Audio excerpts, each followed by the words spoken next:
Thanks, Scott. Well, Mexico, from Monday, CBD is legal in Mexico. It's a big turnaround. We've had, some people call it a war.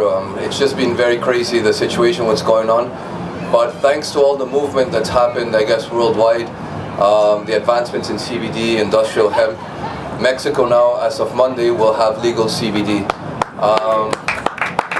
That will probably put an end to this drug war that we've been seeing.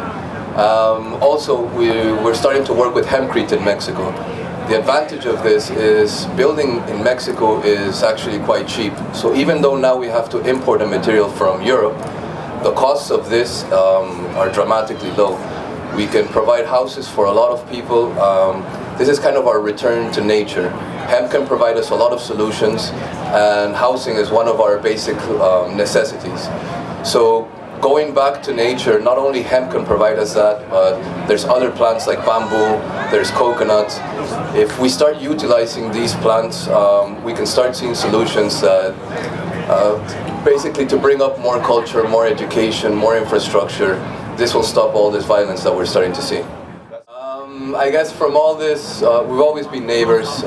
Mexico and the US is pretty much the same thing.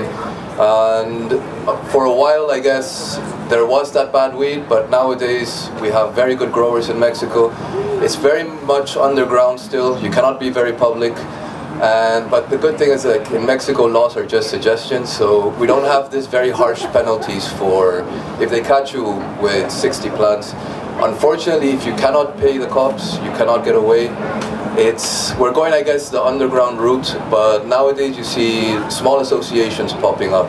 A lot of people that are growing for making RSO.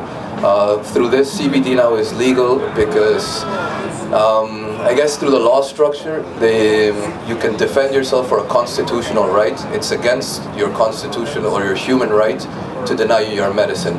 And for a little girl that she has 400 epileptic attacks a day, very similar to Charlotte, a judge just allowed her the permit to legally import CBD.